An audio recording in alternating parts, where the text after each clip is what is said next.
Vous êtes bien sur Grand Lille TV, bonjour à toutes et à tous et merci de nous rejoindre en cette matinée ensoleillée, c'est le moins qu'on puisse dire aujourd'hui en ce vendredi 25 mai.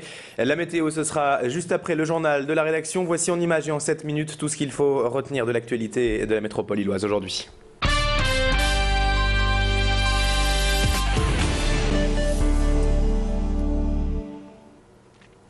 Et tout d'abord à la une de ce journal, l'épilogue hier à Douai du procès du meurtre de Clélia. Le verdict a été rendu à 21 h hier soir par la cour d'assises de Douai. Julien Sailly, le seul accusé dans cette affaire, a donc été condamné à 20 ans de réclusion criminelle, 20 ans de prison ferme conformément aux réquisitions du procureur de la République. Les deux avocats du jeune homme n'ont donc pas réussi à convaincre les jurés de l'innocence selon eux de leur client. Malgré des charges lourdes, il restait donc un doute qui devait selon les avocats profiter au jeune homme. Julien Sailly a dormi en prison hier soir mais a d'ores et déjà fait appel de sa condamnation. Pour rappel, cette affaire avait ému beaucoup de monde en février 2008 alors que le corps de Clélia, jeune fille de 18 ans, avait été retrouvé sans vie sur les bords de la Deule. Hier à l'annonce du verdict, pas de cris ou d'exclamations de colère mais juste des pleurs dans les deux familles. Un climat heureusement beaucoup plus calme et serein que durant le premier procès en juin dernier a été ressenti cette semaine à Douai. Julie Sicot était hier à la sortie de la salle d'audience pour recueillir la première réaction de l'avocate de la famille de Clélia, maître Blandine Lejeune. Il a été beaucoup plus serein, il a été beaucoup moins électrique, il a été plus calme et beaucoup plus, je ne vais pas dire facile à vivre, mais beaucoup plus supportable pour la famille de Clélia. Il est allé à son terme, heureusement, il était temps.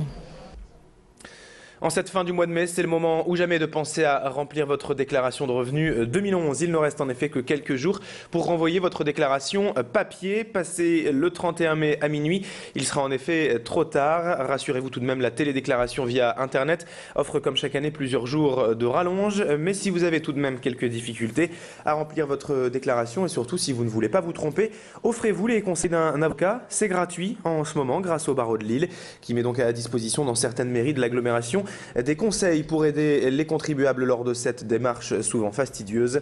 Pour savoir exactement ce que vous devez déclarer ou non, si vous bénéficiez de quelques déductions fiscales ou tout simplement pour vous laisser guider.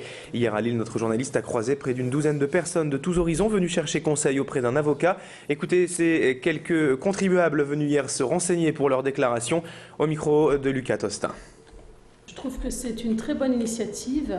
Le fait de démocratiser l'accès aux renseignements juridiques en général pour les personnes qui n'y connaissent rien. C'est une chose très bien parce qu'il y a des gens compétents qu'on puisse compter sur eux afin qu'on puisse bien remplir notre déclaration d'impôt. Comme ça, nous, on est tranquille. Les réponses sont claires. C'est très pratique, ça va très vite et l'accueil est chaleureuse. L'actualité en ce vendredi dans la région, c'est également le sport et le rugby. Surtout, le LMR joue en effet demain après-midi un match historique, la demi-finale aller des playoffs du championnat de France de Fédéral 1. Une double confrontation face aux banlieusards parisiens de Massy pour espérer se qualifier pour la finale et ainsi accéder au championnat Pro D2. Le vainqueur de cette demi-finale sera en effet automatiquement promu en deuxième division nationale, ce qui serait tout simplement historique pour Lille et plus globalement pour un club du nord de la France. Avant cela, il faut donc tout de même affronter Massy et dès demain au stade des Ormes pour le match aller. Les rugbyman lillois ont déjà affronté cette équipe cette saison durant la phase régulière et s'ils s'étaient inclinés en région parisienne lors de la dernière journée du championnat, ils s'étaient en revanche imposés à Lille lors du match aller en début de saison. Tous les espoirs sont donc permis lors de cette rencontre. Hier, l'équipe était au complet pour un dernier entraînement au stade des Ormes et notre journaliste Lucas Tostin a rencontré l'un des joueurs lillois qui évoque ce championnat Pro D2. Certes, on en parle, c'est normal, on est quand même à 160 minutes d'y être en Pro D2. C'est sûr que c'est l'ambition de pas mal de joueurs de jouer en Pro D2 l'année prochaine, donc bien sûr qu'on en parle, mais bon là quand même on est quand même bien concentré sur notre match de ce week-end. Le moral il est au beau fixe, hein, vous savez, on sort d'une victoire contre Tyros qui a été première équipe nationale. Je crois que si on va pas bien là, on va bien jamais. On a prouvé quelque chose de quand même assez important au monde du rugby en allant gagner là-bas. Ensuite, physiquement, on est très bien, peu de blessés, des gens qui reviennent de blessures, donc un groupe présent à son maximum. Et donc voilà, je pense que physiquement ça va et mentalement aussi. Allez, pour terminer ce journal, un zoom sur une exposition un peu particulière à partir de ce week-end et jusqu'au 10 juin à Villeneuve-d'Ascq sur le lac des Espagnols. Entre lacs, une manifestation culturelle proposée par l'Atelier 2 accueille des dizaines d'œuvres flottantes qui visent à éduquer notre regard par les arts plastiques. La seconde édition de cette exposition, après une première en 2010, autour du lac et des œuvres, le public est ainsi invité à découvrir des objets flottants et les 13 artistes présents cette année. C'est Bob Verschuur, un artiste contemporain belge, qui a sélectionné toutes ces œuvres.